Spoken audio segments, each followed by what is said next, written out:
아, 예. 안녕하십니까. 반갑습니다. 문광입니다. 네.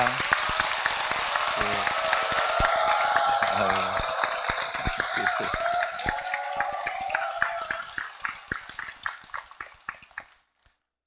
아유, 많이 오셨네요. 반갑습니다.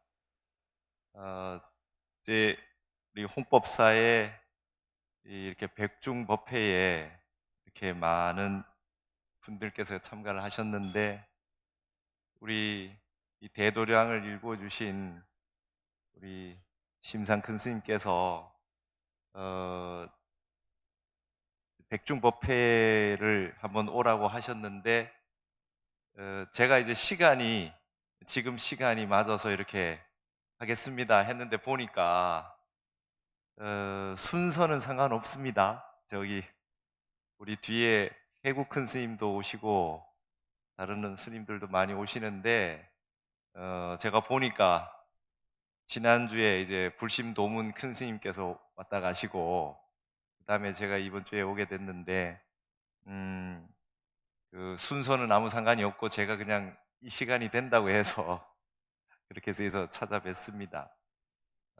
제가 홍법사에 몇 차례 우리 어른 스님께서 저를 초청해 주셔서 이렇게 왔는데, 보니까 이제 그런 느낌이 들었어요. 저도 이제 동국대 불교학술원에 있으면서 이제 대만을 처음 가봤어요.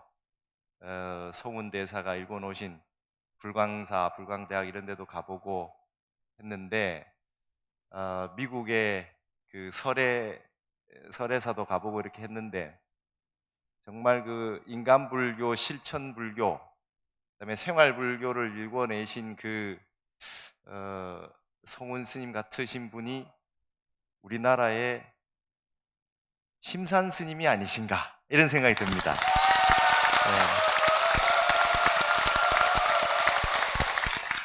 예, 예. 최근에 저 이제 그 스님께서 몽고에 많은 분들이 오셔서 큰 행사를 했지 않아요?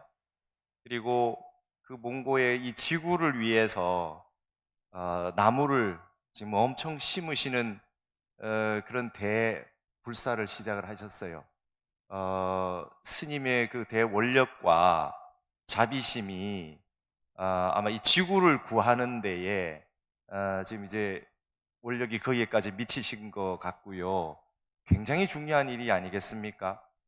지구 전체가 온도가 뜨거워지고 있는데 이런 부분은 그야말로 이제 우리 한국의 정신의 문명이 세계에 영향을 미치는 이 시절을 맞이해서 저희들 같은 후학들에게 큰 모범이 되어 주시고 이정표가 되어 주시는 거 아닌가 해서 저는 우리 어른 스님을 너무 존경하고 항상 감사해 하고 있습니다. 이 후배들을 이번에 많이 이제 백중법회에 초빙을 해서 이렇게 법상에 올려서 여러분들을 만나게 해 주시는 것은 스님께서 부산에 많은 불자 여러분들이 계시는데 또 새로운 바람과 새로운 어떤 신선한 그런 우리 이 불교의 어떤 그런 힘들을 같이 만들어내자고 하시는 스님의 원력으로 저희들이 이렇게 동참을 하게 됐습니다. 우리 신상 큰 스님한테 큰 박수를 좀 부탁드립니다.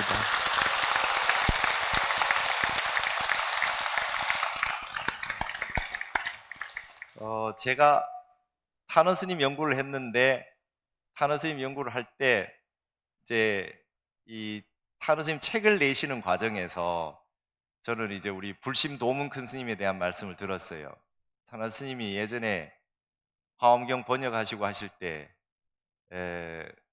원고지가 없어가지고 원고를 못 쓰고 계시고 만년필 잉크도 잘 없고 그러셨던 적이 있었답니다. 그럴 때 후배이신 우리 불심 도문 큰 스님께서 원고지하고 만년필 잉크하고를 제가 필요하신 만큼 다 대드리겠습니다 해서 그 원고를 다 쓰시게 해주셨다는 제가 그런 말씀을 들었거든요. 여러분 어떻습니까? 그러한 원력이나 이런 큰 이 자비심이나 어떤 이런 그 불사의 원력이 큰 스님 이 회상에 참 많은 훌륭하신 스님들을 지금 배출을 해 주셨어요. 우리 신삼 스님도 그러하지만 여러분 법륜 스님도 있으시고, 그다음에 선사로서 월암 스님도 있으시고, 제가 동국대에서 배웠던 동대 총장을 하신 보강 스님도 있으시고, 율사이신 해능 스님도 있으시고, 지금 법문자라는 법상 스님도 있으시고, 참 기라성과 같은 한국 불교의 중요한 참 스님들을 우리 불심 도문 큰 스님께서 다 배출을 해 주셨어요. 그렇죠? 그 원력이 지금 우리 스님에게 이어지고 있는 것 같습니다.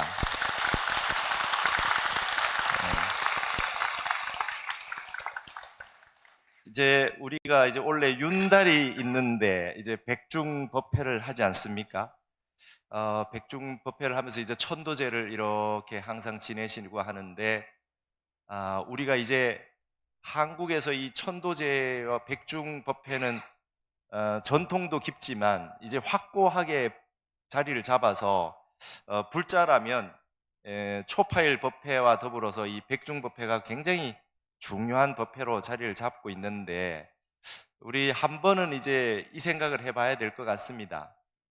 우리 돌아가신 많은 영가님들, 조상님들 천도를 다 해드리는 거, 이거 얼마나 중요한 일인지 모르겠어요. 다음에 또다시 몸을 받아 오실 텐데 모든 업장을 내려놓고 집착과 원한을 다 풀고, 그 다음에 맑고 깨끗한 그러한 또 몸과 마음을 가지고 이 세상에 다시 오실 때 이 세상이 그대로 또다시 불국정토가 될 수 있는 그런 세월이 다시 온다는 것이거든요. 그래서 이 천도제가 얼마나 중요한지요. 새롭게 이 몸을 받아서 오실 수 있는 정말 좋은 이 도통군자들을 맞이할 수 있는 그런 그 기반은 이 천도제와 이런 우람분절, 그리고 우리 수륙제라든지 예수제라든지 이런 것들이 다 그런 역할을 하게 해 주시는 건데, 살다 보면 좀 이런 생각을 저는 좀 해봤습니다. 우리가 태어나서 늙고 병들고 죽고 하는 이 생로병사가 큰 일인데, 이 천도제를 지낼 때마다 우리는 어떤 마음가짐으로 지내야 될 거냐라고 하는 그런 과정을 이렇게 생각을 해보면, 영가가 천도 되셔가지고 좋은 곳으로 가셔야 되지만 우리는 이 천도제를 지낼 때 어떤 마음으로 살아야 될 거냐. 제가 모셨던 해암 큰 스님이 계셨는데 그 스님의 위에 스승이신 분이 인곡 스님이라고 계셨어요.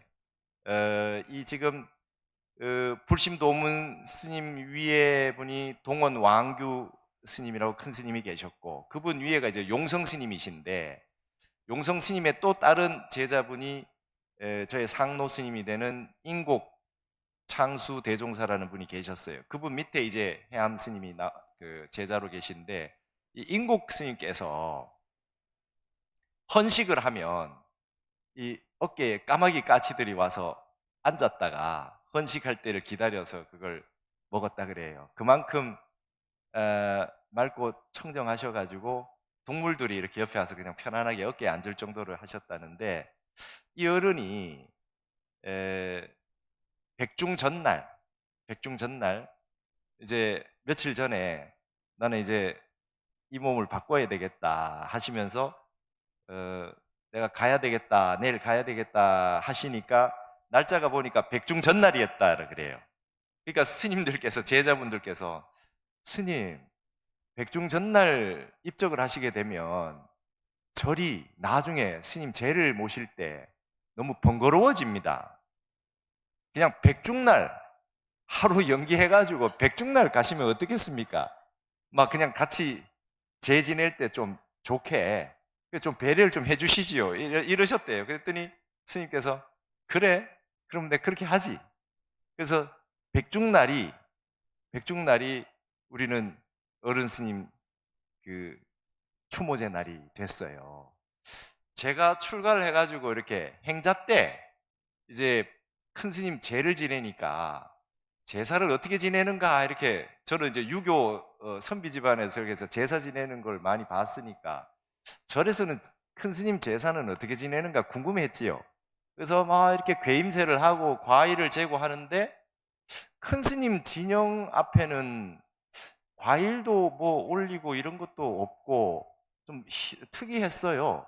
근데 제를 어떻게 지내냐 하니까 죽비 삼타 쳐가지고 입정하는 거예요. 큰 스님 앞에 입정하더니 죽비 삼타 쳐서 출정해서 스님 제사 끝났다 이렇게 되는 거예요. 그러니까 스님께서 그게 남기신 말씀이 내 염불은 내가 다 하고 가니까 내 죄는 지내지 마라. 지낼 거 없다. 그리고 음식 이렇게 뭐 차리고 할 필요 없다. 나를 추모하려거든 죽비 삼타로 입정했다가 출정하는 근본 마음으로 돌아가는 참선하는 그 입정과 출정을 한번 해다하고 이러셨다는 거예요. 그래서 때마침 이제 백중이 됐으니 천도제를 다 이렇게 지내는 그 바로 앞에 음식은 가득이 있으나 스님 앞에는 음식이 없고 죽비 삼타로 제를 지내는 모습을 봤어요. 그래서 제가 보고 신심이 났어요. 야, 이런 제사가 다 있구나. 멋지다. 내 천도는 제도는 내가 다 하고 가고 내 염불은 내가 다 하고 가니까 내 앞에서 남아미탑을 이런 거 안 해도 된다. 아, 멋지게 이제 제를 모셨단 말이죠. 그걸 보면서 이제 저는 천도제 하게 되고 이렇게 할 때 그런 생각을 해봅니다. 우리 살아계신 우리 여러 불자님들이 이제 조상님들 천도를 다 해드리고 해야 되는데 우리는 살아생전에 그러면 어떤 공부와 수행을 하고 가야 되겠느냐. 여러분, 우리가 생일이 있듯이 언젠가 우리에게 제삿날이 있지 않겠습니까? 누구나에게. 그렇죠? 마지막 날이 있게 되는데 우리는 마지막에 어떤 모습으로 갈 거며 우리가 그동안 어떤 공부를 해서 우리는 제사가 될 때 우리의 업은 얼만큼 남아있고 우리 공부는 얼만큼 돼 있어서 마음이 얼마나 평온하게 좀 이렇게 집착도 없고 이렇게 원한도 없고 평온하게 수행했던 마음으로 이제 내 제사상을 맞이할 것인가, 이거 한번 생각해 봐야 되지 않나 이런 생각을 합니다. 그러려면 이 생에 천도제 지내는데 우리 부모님, 조상님들 천도제 지낼 뿐만 아니라 우리는 끊임없이 수행을 하고 우리의 업을 닦고 우리의 마음을 맑히고 하는 부분에 정성을 다해서 이 49제 기간, 백중천도제 기간에 용맹정진해서 우리 마음을 맑히는 그런 기간으로 삼아야 되지 않나 생각하는데 어떻습니까? 네.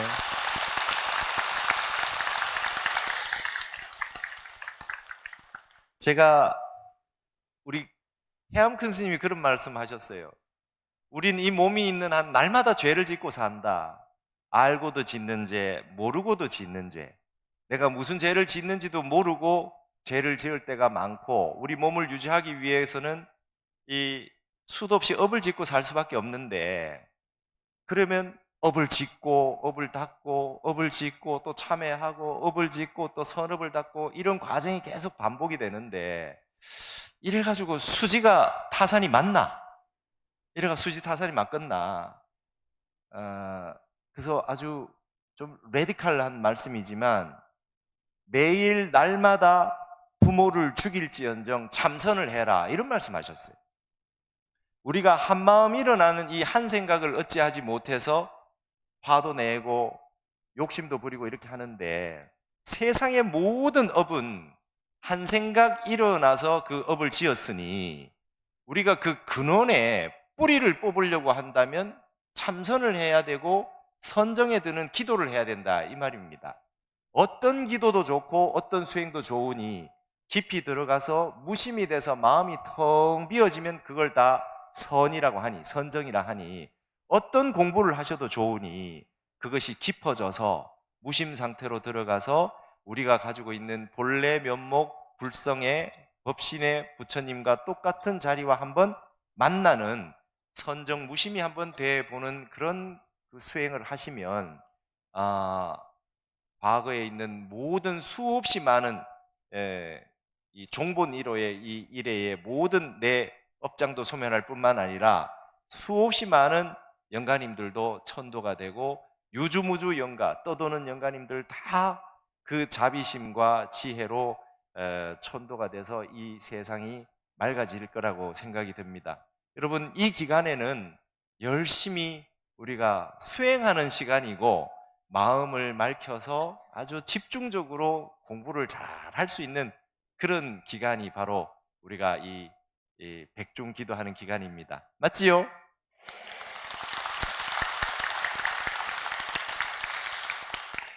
제가 그 무심 상태로 들어가는 분들이 기도를 할 때 얼마나 큰 가피가 세상에 있는지 그걸 한번 생각을 해 보셔야 됩니다.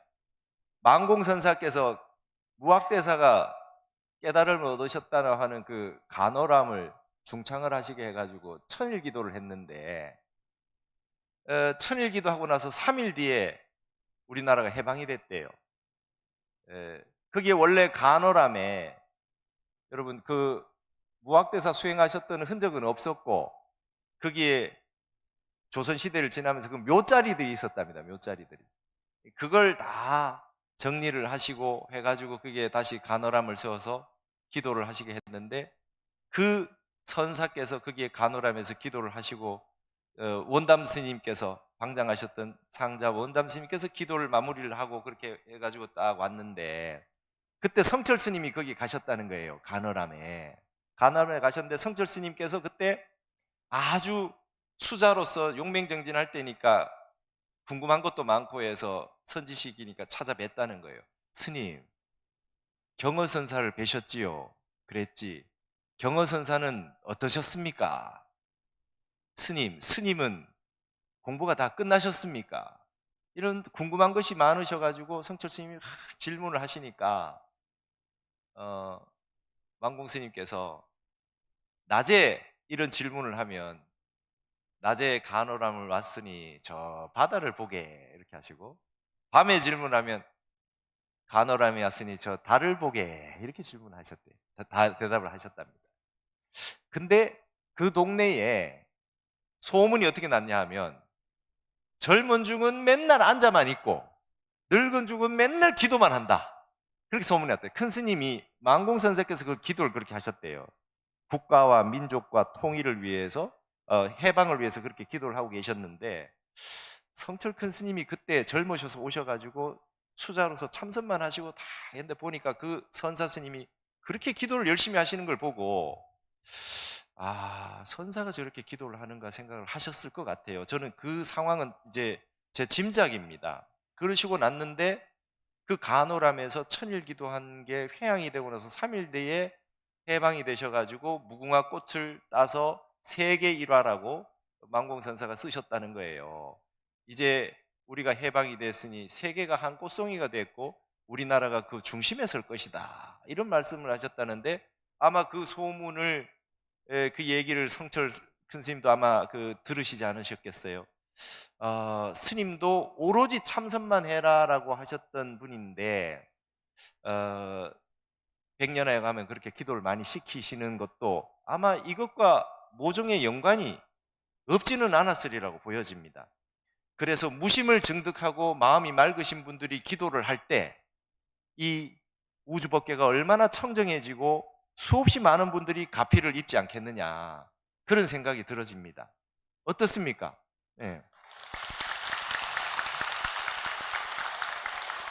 우리가 북한산에 서울 북한산이 있으면 거기에 도시가 많이 있습니다. 서울도 있고 파주도 있고 의정부도 있고 뭐 일산도 있고 접해져 있는 도시들이 많은데 스님들이 산중에만 계시고 이 밖에 안 나오시니까 그게 도움이 됩니까 하는데 마음 공부를 열심히 하셔가지고 도인 스님이 선정산매에 쭉 드시는 분이 산중에 한 분씩 이렇게 계시게 되면 기운이 환하게 바뀌게 되고요. 그 기운이 바뀌게 되면 제일 먼저 아는 것은 이 산하대지의 초목과 그 주변의 기운이 바뀌니 그 주변에 있는 동물들이 맑아짐을 느끼겠지요. 비가 오면 흘러가는 물이 다시 맑은 물이 청정수가 되어서 그 산 밑에 모든 물로 흘러가게 될 거고요. 그거를 서울과 경기도에 살고 있는 수천만 명의 사람들이 그 기운을 다시 보게 되겠지요. 그래서 발심 수행자 한 분이 기도와 정진을 열심히 하는 것이 온 우주 법계를 청정하게 해준다. 유마경의 심청즉 국토정이라, 마음이 맑으면 국토가 청정해진다라는 말씀이 그런 의미가 아니겠느냐.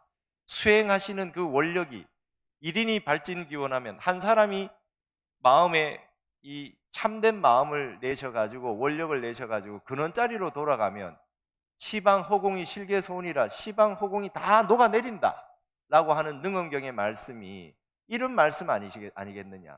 여러분들이 이렇게 오셔가지고 정진을 쭉 하시고 기도를 하시고 이 어떤 한 마음으로 수없이 많은 분이 일심으로 마음을 모으시고 무심하게 이렇게 정진을 하시게 되면 그것이 바로 우주법계를 맑게 해주는 그런 가장 큰 힘이 되지 않겠나, 저는 그렇게 생각합니다.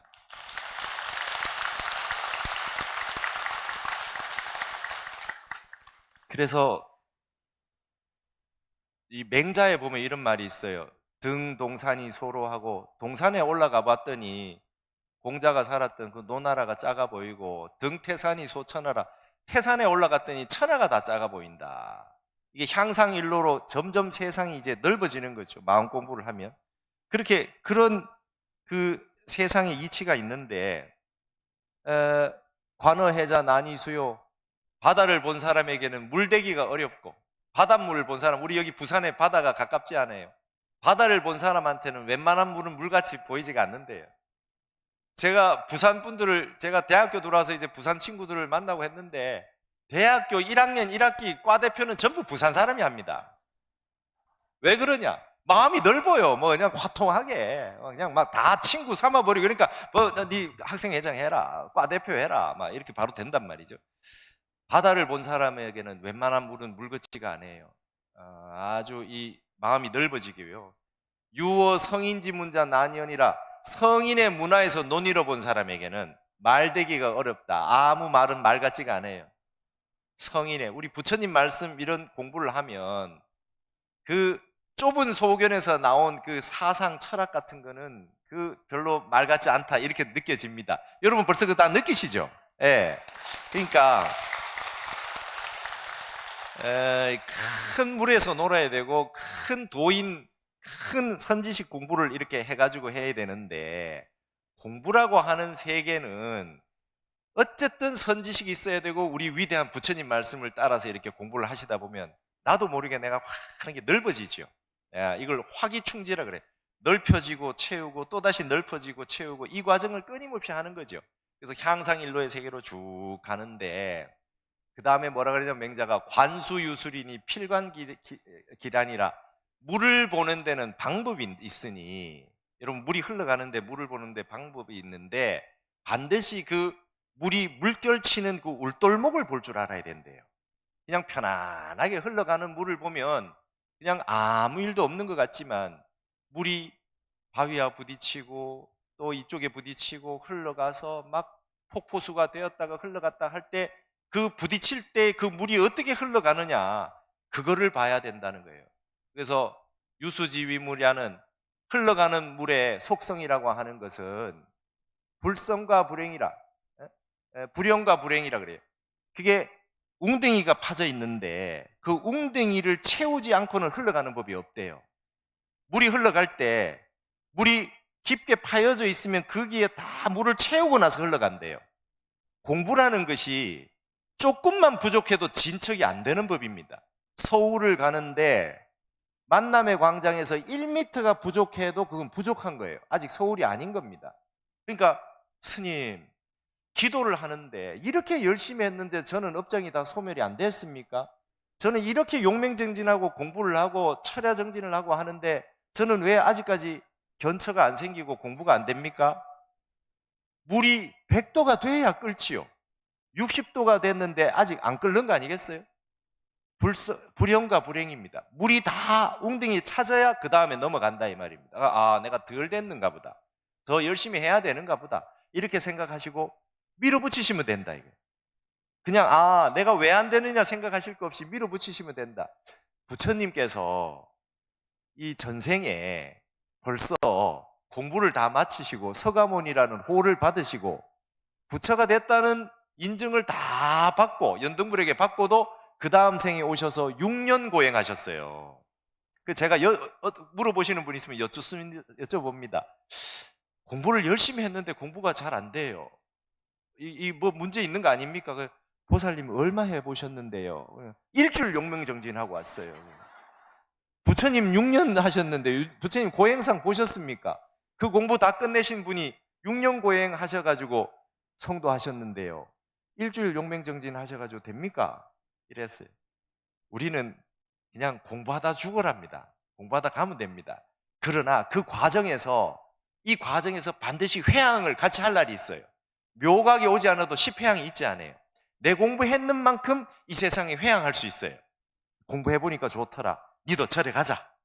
이거 금강경 독성해보니까 좋더라. 같이 가자. 백중천도제 하고 나니까 갑자기 집안이 편안해지더라. 우리 백중기도 하러 가자.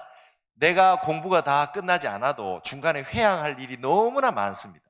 그렇기 때문에 회항하고 보살행을 하고 남의 이롭게 하는 공부를 쭉 많이 해야만 결국에는 또 등강 묘가까지 갈 수가 있어요. 근데 공부를 열심히 하시다 보면 반드시 마장이 오는데요. 제일 큰 마장이 화내는 것 같아요. 화날 일이 생겨납니다.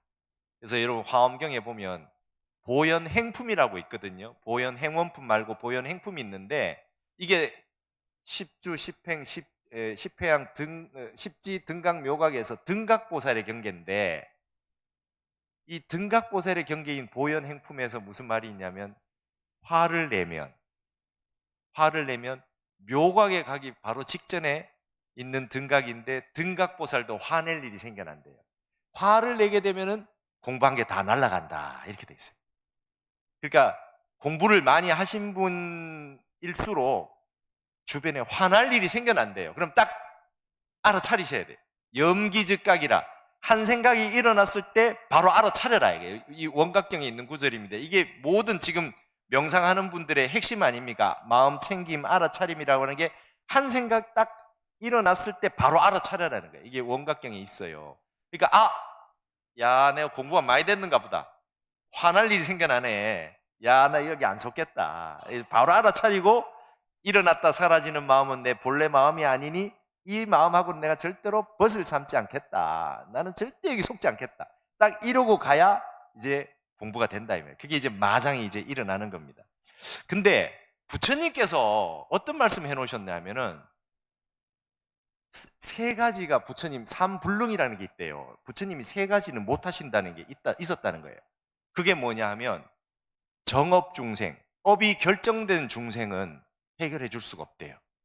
이제 업이 완전히 결정이 돼서 이거는 그냥 그 과보를 받아야만 해결되는 상황에 대해서는 부처님도 한 번에 해결해 주지 못한다는 거예요. 본인이 좀 닦으셔야 된다는 거예요. 이건 부처님한테 매달릴 일이기도 하지만 내가 닦지 않으면 안 되겠다. 자작자수거든요. 내가 지어서 내가 받는 거기 때문에 자작자수다. 부처님도 깨달음을 이루시고도 머리가 아프셨어요. 그리고 재받았다가 계속 시해를 하려고 덤벼들었어요. 부처님이 왜 그런 일이 생깁니까? 정업, 정해진 업은 그게 과보로서 온다는 거예요. 몸이 있는 한은. 그래서 이거를 부처님에게만 매달릴 것이 아니라 부처님의 위신력에 매달리기도 하지만 우리가 우리 자신이 닦아야 됩니다. 우리의 업은 우리가 닦아야 돼요.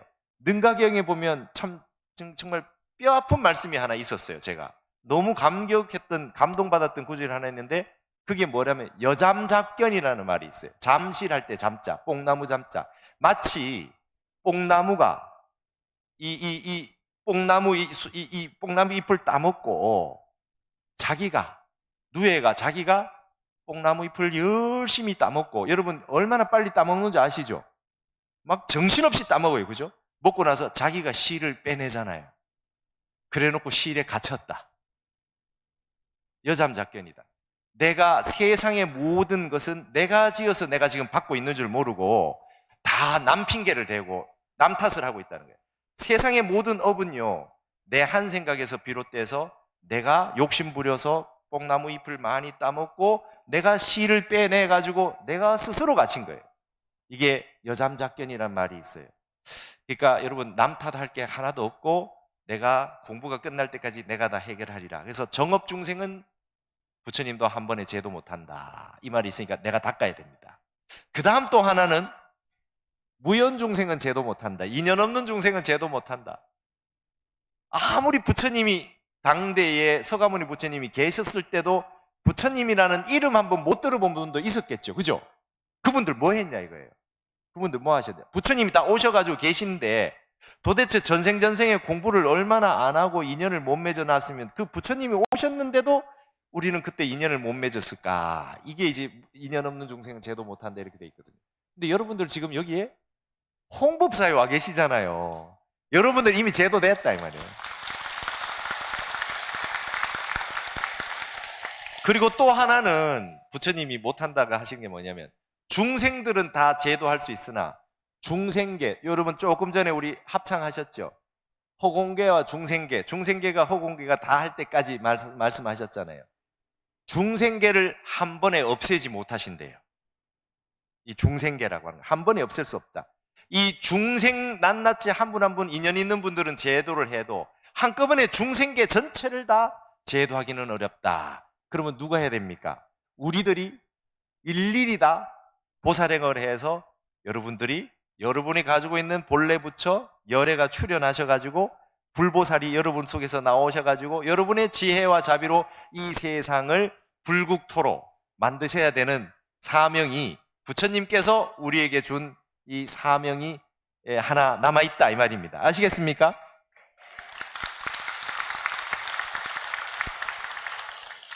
말이면 다 말이 아니고 우리 불법승 삼보에 귀의해서 부처님법을 이렇게 잘 배우시는 분들은 말들이 시시해집니다. 세상 말들 뭐 지혜라고 하는 것들이 시시하고요. 이제 편안하게 들어지는 말씀들은 우리 불조 해명을 이은 우리 큰 스님들, 그 다음에 부처님 말씀, 그리고 여러분들이 주변에서 참 실천으로 언행이 일치하는 분들의 말씀이 여러분들 살아있는 언어로 이렇게 다 이렇게 느껴지실 겁니다. 선문염송의 어록에 보면 이런 말씀이 있어요. 노상행인 90이라 길 걸어가는 사람의 입이 비석이다. 그 세상 떠난 분 옆에 비문을 아무리 잘 지어놔봐도 이렇게 읽고 있으면 그분을 만나서 다 알아봤던 분이 그걸 딱 보면 이거 너무 거창한데 실제로 이랬다고 이러는 분이 있을 수 있어요. 아무것도 없어도 지나가는 분의 같이 겪어본 사람의 입이 비석이래요. 제가 그래서 우리 거사님들한테 그런 말씀 한번 한 적이 있어요. 집에 있는 어머니, 그 다음에 부인, 딸 이렇게 3대한테 인정받으면 그분은 거의 보살입니다. 맞죠? 밖에서는 너무나 훌륭한데 어머니가 봤을 때 아유 저 아직까지 철 안 들었어. 부인이 봤을 때 아유 아직 우리 남편 아유, 딸이 봤을 때 존경심이 없어요. 이 3대를 투과해야 인가를 받는 게 이 한국이에요. 여러분 제가 우리 속가 어머니가 지금 살아 계신데 80대인데요. 제가 방송으로 이렇게 하고 막 불교 TV에 방송을 나오고 막 이렇게 하고 하면은 이렇게 보시다가 이제 뭐 스님이 걱정도 좀 되고 이러셨던 거예요. 어머니 이 세상의 어머니는 막 얼마나 걱정이 많겠어요. 여러분 어느 정도 걱정이 있는지 아세요? 제가 강의를 막 이렇게 열심히 하고 있는데 잘한다 이러시더니만 저보고 근데 스님 확철대오는 언제 합니까? 스님 출가할 때 확철대오 하겠다고 했지 않나요? 확철대오는 언제 합니까? 그러세요? 그 관문이 가장 어려운 것 같아요. 그리고 얼마 전에는 한번 되게 다치셔가지고 수술도 하고 되게 아프셨는데 제가 박사 논문을 2018년에 쓰고 나서 책만 내고 나서 정진하러 들어가겠습니다 이렇게 했는데 코로나가 오고 방송을 하고 이렇게 하게 되다 보니까 뭐 그냥 갑자기 이제 법문도 많이 하고 책도 쓰고 이렇게 돼서 동국대 연구교수도 하고 이렇게 하고 있었는데 이제 정진하러 들어가는 세월이 점점 늦어졌어요. 저는 언젠가 한번 정진하러 들어갈 때 생각을 해가지고 뭐 주지 스님도 안 하고 소임도 안 맡고 언제든지 한 번에 하면은 들어갈 수 있겠다고 생각을 하고 그렇게 딱 인연을 정리를 잘 해놓고 지내고 왔는데 여기까지 왔단 말이죠. 그런데 우리 보살님이 그러세요.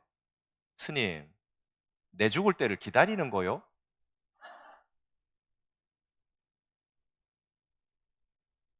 공부하러 가셔라고. 공부하러 가고 싶으면 지금 당장 가라고. 인명은 제천이니까 스님이 가 계신 동안 가면 그것도 좋고, 스님이 공부하고 나왔을 때까지 살아있으면 그것도 좋고, 그러니 내 신경 쓰지 말고 공부하러 가고 싶은 때는 바로 가라고. 저보고 그러세요. 여러분, 우리 주변에는 이렇게 선지식들이 다 있는 겁니다. 그렇죠? 네. 그래서 우리가 이제 백중을 맞이하면서 그런 생각을 해봅니다. 돌아가신 영가님들 천도하는 것도 중요하지만 살아계신 우리 부모님, 옆에 계시는 어르신들, 그 다음에 형제분들, 아는 분 있으면 그분들한테 좀 은혜를 갚고 보은하는 그런 이 자비보살행을 좀 합시다. 예. 혹시 지금 주변에 있는데 힘이 드신 분은 좀 없나 좀 보살펴보고 한번 보고 우리 내가 은혜를 입었는데 혹시 못 갖고 있는 분은 안 계신가 한번 살펴보고 좀 도와드릴 수 있는 분이 있으면 능력껏 다 이렇게 좀 도와드렸으면 좋겠고, 돌아가신 영가님 천도도 중요하지만 살아계신 분들, 우리 주변에 있는 분들 따뜻한 마음으로 좀 감싸 안아주시면 얼마나 좋겠나 이런 생각을 해봅니다. 예.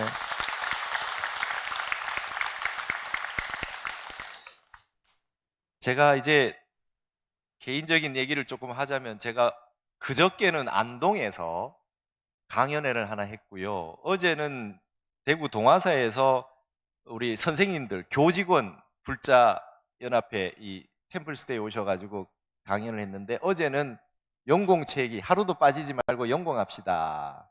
학교 선생님들이 참 요즘 굉장히 고생을 많이 하시는데, 선생님부터 심신이 건강하시고 마음이 평온하셔야 교육도 잘 되실 수 있을 것 같아서, 공부 잘 하시는 선생님들이시니, 특히 불자이시니 하루도 빠짐없이 자기 기도, 자기 공부를 좀 합시다. 어제 그런 내용을 했었습니다. 여러분, 스쿨이라고 하는 학교의 어원이 여러분 쉬는 거래요. 여가라는 뜻이래요. 근데 우리는 학교 가면 정신없이 바쁘다자는 거예요. 그죠? 학자라든지 학교라는 뜻의 그리스어 어원이 여유랍니다. 여유. 공부를 여유로 편안하게 이렇게 매일매일 하시다 보면 힘이 빠져서 여유롭게 하시게 되는데, 지금 이제 우리나라는, 제가 한국이라는 땅이 지금 어떤 땅인가 연구를 좀 했어요. 해보니까 잘은 모르기는 해도 우리 이 한국 땅은 그냥 돈 벌고 욕심 부리고 이러려고 태어나는 땅은 아닌 것 같아요. 이 땅은 뭔가 공부하러 오고 수행하러 와서 전생 뭐 50생 100생 얼마나 살았는지 알 수 없으나 그 모든 수행했던 그 과정 속에서 한국 땅에 태어나서 한번 작정하고 여기 나라 이 땅에 태어나서 전생 했던 그 모든 내 공부 수준을 한 단계 업그레이드해서 향상일로 해서 내 기록을 한번 세우러 오는 그런 땅이 아닌가, 이런 생각을 해봤어요. 그래서 어떤 생각이 드냐면, 이제 모든 분들이 다들 이게 교육열이 높고 모든 분들이 공부를 열심히 하시는 내용에 있어 가지고는 한국인들이 서로 부정하지 않잖아요. 그래서 다들 이 세상은 부귀공명이거든요. 그리고 복해쌍수입니다. 뭐 좀 먹고 살만해야, 복도 좀 있어야 지혜도 닿고, 그 다음에 명예도 높은 것보다는 일단 부귀공명이라는, 귀부공명이라는 말은 없고 회복쌍수라는 말은 없잖아요. 복을 많이 짓고 그 다음에 이 부가 좀 어느 정도 갖추어져야 지혜도 닦고 이 좋은 일도 할 수 있는데, 우리는 한국 땅은 그것에서 만족하지 않는 것 같아요.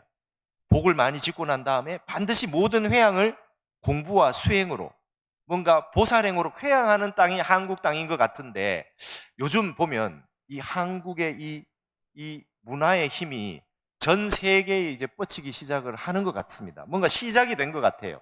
이제 한류라고 하는 것이 그냥 이제 이러고 그냥 말 것이 아닌 것 같아요. 아까 그랬잖아요. 유수지위 물량. 물이 흘러가는 물, 한류로 했을 때 그 류, 흐름이라고 하는 것이 웅덩이를 다 채우고 나서 넘어가는데 우리 한국의 지금 이 문화 정신의 흐름이라고 하는 건 웅덩이가 찬 것 같아요.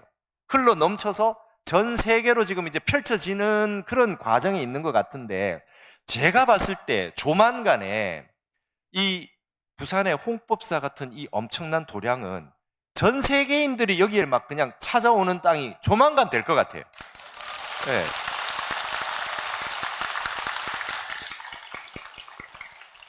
왜 그러냐 하면 여러분 안 보신 분들은 꼭 이 따님이나 뭐 손주한테 이렇게 보여달라 그래서 한번 보세요. 넷플릭스에 K-팝 데몬 헌터스라고 하는 만화가 있어요. 애니메이션이. 근데 거기에 만화에 등장하는 내용이 한국의 남산, 낙산공원, 그다음에 그 북촌의 한옥마을 뭐 이런 데인데 그 애니메이션이 지금 얼마나 세계적인 선풍적인 인기를 끌었냐 하면 지금 전 세계에 거의 뭐 탑이고요. 거기에 나온 음악이 뭐 8곡인가 게 빌보드 차트 100위 안에 다 들어있고 그 최고의 노래라고 하는 거는 지금 빌보드 2위랍니다. 조만간 1위가 될 것 같은데 예전에 겨울왕국이라고 하는 애니메이션을 이제 넘어섰대요. 지금 여러분 휴가철 9월 달까지 미국과 유럽 이런 데서 인천으로 오는 직항로 비행기 표가 없대요. 한국에 그렇게 많이 오고 있고 북촌 한옥마을 같은 데는요, 거기에 나온 등장인물이 이 만화 영화에 나오는 거기에 장소에 가서 앉아서 거기에 직접 와서 그 대사를 해서 영상 찍어가는 게 그게 자기네들 그 원하는 거래요. 외국인들이. 자, 이 정도가 됐어요. 이 정도가 됐는데 자, 이제 앞으로 한국인도 모르는 한국을 맞이하게 돼요. 우리가 지금 살아왔던 이 수천 년의 한국인의 역사가 이게 앞으로 전 세계인들이 어떻게 볼지 우리도 미지수인 세계를 맞이했어요. 제가 늘 한국학 에세이나 한국학 얘기를 할 때 한국인은 한국을 잘 모릅니다 이렇게 얘기를 했는데 전 세계인들이 지금 한국을 찾아오는데 우리도 겪어보지 못한 초유의 미중류의 어떤 현실들이 지금 눈앞에 펼쳐지고 있어서 상상을 초월할 수준에 지금 이르렀어요. 국립중앙박물관이 그게 입장료가 무료인데요. 지금 거기에 전 세계 사람들이 거기에 그 문화상품 파는 굿즈 판매하는 거기에 문을 열지 않았는데 그 줄을 서 있어요. 이제 지금 조만간 한국은 제가 조금 이해를 하게 됐어요. 프랑스라든지 뭐 그 이탈리아 로마라든지 이런 데 살고 있는 그 원주민들이 전 세계 사람들이 지금 관광을 오고 지나갈 때 어떤 느낌을 가졌을까 하는 느낌을 한국인들이 조만간 하게 될 겁니다. 우리 사는 동네인데 전 세계 사람들이 와서 거기를 와서 보고 가겠다. 이 역사를 한번 보겠다. 이러는 세월이 이제 얼마 남지 않았다라고 하는 게 믿어지지 않을 정도로 아주 예산 일이 아니다. 이런 생각이 들어집니다. 여러분 거기에 보시면 파란색 호랑이가 등장해요. 파란색 호랑이가 어떤 형태로 등장하느냐 하면 까치와 호랑이라고 하는 우리 전통적인 그림에 나타난 까치 호랑이가 거기에 등장하는데 이제 제가 봤을 때는 본격적으로 한국이 세계로 퍼지는 이제 본격적인 시작이 됐다고 보여집니다. 여러분 우리나라가 호랑이의 나라예요. 우리는 감목이라 그러고 우리나라가 여러분 동방이잖아요. 동쪽이고요. 동쪽이 호랑이입니다. 그리고 청색입니다. 그리고 거기에 등장한 사인검이라고 해가지고 이 인년, 인월, 인일, 인시에 만드는 칼이 있었어요. 우리나라에.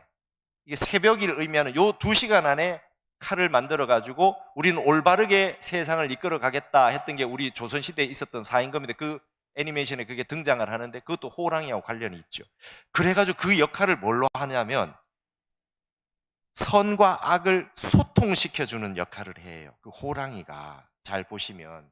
그래서 우리나라가 어쩌면 동양과 서양, 음과 양, 양극의 선과 악, 좋은 것과 나쁜 것, 이 모든 세계의 양변을 소통시켜주는 주체가 되고 있는 현상이 바로 여기에서 드러난 것 같고, 우리 한국의 이 불교가 기독교와 이슬람 어떤 종교적인 어떤 다툼이 있고 세계의 전쟁을 일으켜서 전쟁을 하고 있는 그런 이 형국을 조화롭게 원효대사의 화쟁회통으로 소통하게 만들어주고 문화의 힘으로 서로 화해하게 만들어지는 중심이 되어가고 있는 것이 아닌가, 그런 모습들이 점차적으로 나타나고 있지 않은가, 그런 생각을 하게 됩니다. 맞죠?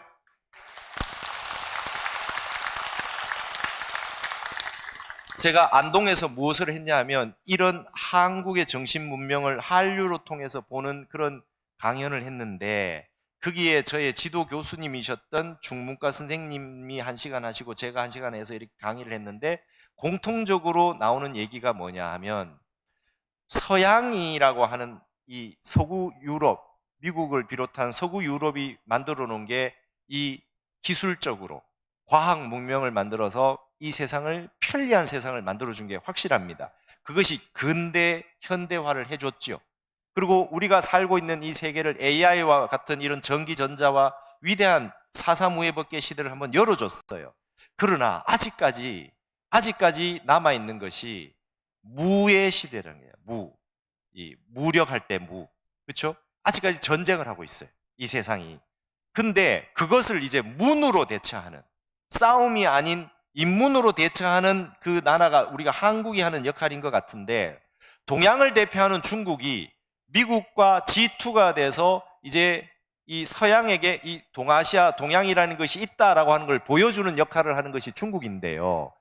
중국은 과연 바른 방향으로 나아가고 있는지, 중국이 문으로 하고 있는 건지라고 했을 때 의문점이 있다는 거예요. 모든 지금 중국, 제가 선후배 교수님들, 서울대 교수님도 오시고 다 이 중국의 전문가들인데, 봤을 때 어떤 형태로 갈지 아직 알 수 없다. 중국이 알 수 없다는 거예요. 무를 문으로 대체하지 못하고 무를 똑같이 힘으로, 무력으로 대체해가지고는 안 되는데, 중국이 바른 방향으로 가고 있는지 알 수가 없다. 제가 얘기했거든요. 중국이 사찰이 굉장히 많아지고 복원을 다 하고 스님들이 출가를 엄청나게 하고, 여러분 아시죠? 중국이 지금 인구 중에 몇 억이 불자인지 알 수 없어요. 굉장히 불교가 발전하고 있습니다. 근데 앞으로 이렇게 되다 보면 이제 인연법이니까 그중에 큰 스님, 도인 스님이 막 나오실 수도 있잖아요. 그럼 옛날에 우리 당나라 때처럼 도당 유학생이 돼서 중국에 불교 공부하러 유학 가는 스님들이 나오실 수도 있잖아요. 근데 이렇게 갈 건지 아닌지는 알 수가 없다는 거예요. 왜냐하면 중국 전문가 교수님들이 어떤 얘기를 하냐면, 스님, 이건 아직까지 판단 중지입니다. 어떻게 흘러갈지는 알 수가 없습니다. 중국이 과연 중국 축구처럼 갈 건지 중국 탁구처럼 갈 건지는 모른다는 거예요.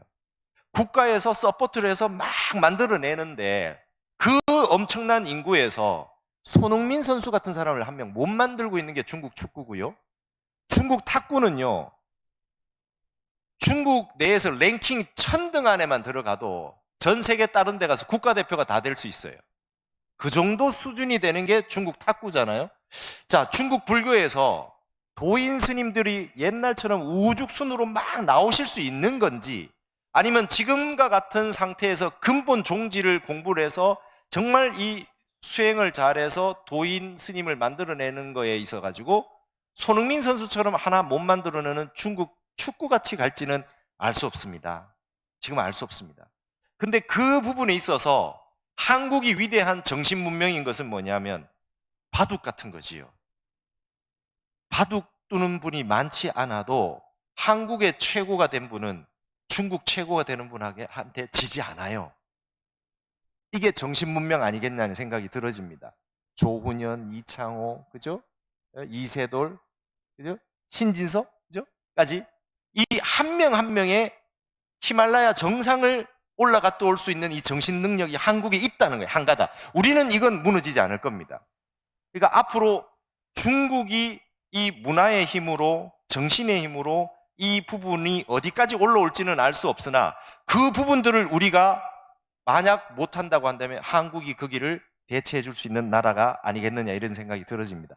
그 중요한 시점이 바로 지금 우리가 살고 있는 지금 25년 이런 시대가 아니겠느냐 이런 생각을 하게 됩니다. 여러분 그렇기 때문에 이제 우리 한국인들은 전 세계인들 가운데 가장 중요한 역할을 하게 되고 여러분들의 한 마음 그다음에 여러분들의 한 생각이 굉장히 중요한 그런 세계를 살고 있다 이렇게 됩니다. 그래서 5, 60년 전에 타너 스님이 한국에 하면 전 세계인들이 따라한다. 한국의 정신분명이 세계의 중심이 된다. 한국의 불법이 전 세계의 불법을 이끌게 된다.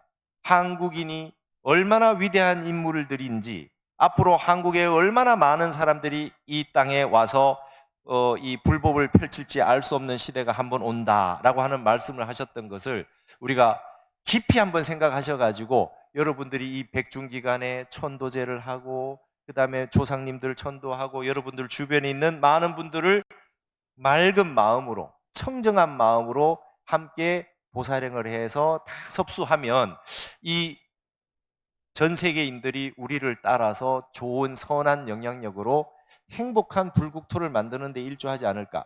굉장히 먼 이야기 같고 맞는 이야기 같은지 아닌지 알 수 없으나 이런 세상이 반드시 앞으로 오게 될 거라고 확신을 하게 됩니다.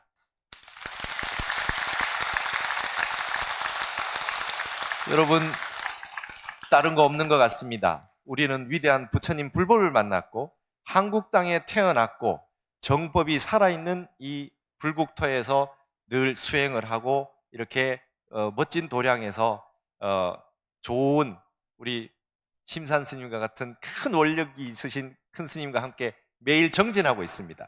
홍법이라고 하는 이 이름을 우리 부산에서 한국에서만이 아니라 전 세계에 우리가 가지고 있는 위대한 정신문명을 널리 홍익인간 할 때 그 홍자입니다. 이 인간 세계에 다 펼칠 수 있는 그런 원력을 크게 가지시고 이번 백중 기도 기간에 열심히 기도 정진하시면 여러분들의 그 무심과 일심의 한 마음이 세상에 퍼져서 전 세계 사람들을 행복하게 해주는 데까지 미칠 수 있을 거라 생각합니다. 여러분 그렇게 기도를 잘 하시고 저도 열심히 정진하겠습니다. 감사합니다.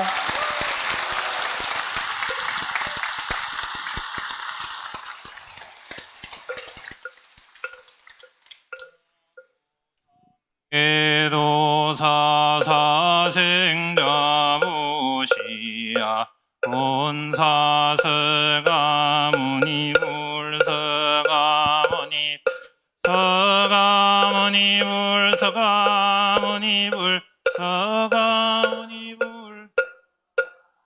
불 천상천하무여불 시방세계영무비세간소요하쟁자 일체무여불자.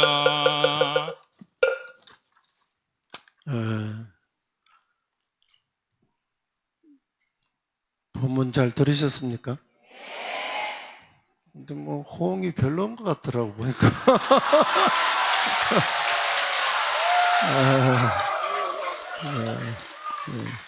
아니 이 법석이 콘서트장만도 못하면 되겠습니까? 그러니까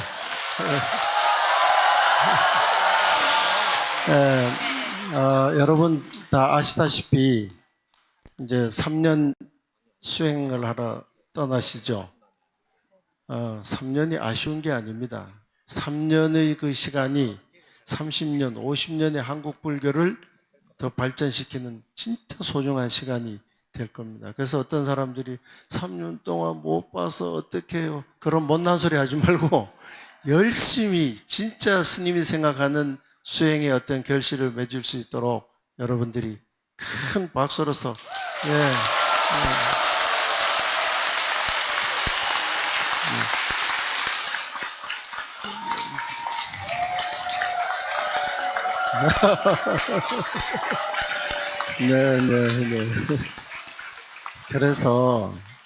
그래서 다른 사람한테는 얘기하지 마세요. 조금 이따 1시에 여기에서 정진 잘 하시고 오시라고 케이크를 하나 자르려고 해요. 다른 사람한테 얘기하지 마세요. 아시겠죠? 네, 스님을 환송하겠습니다. 감사합니다. 네.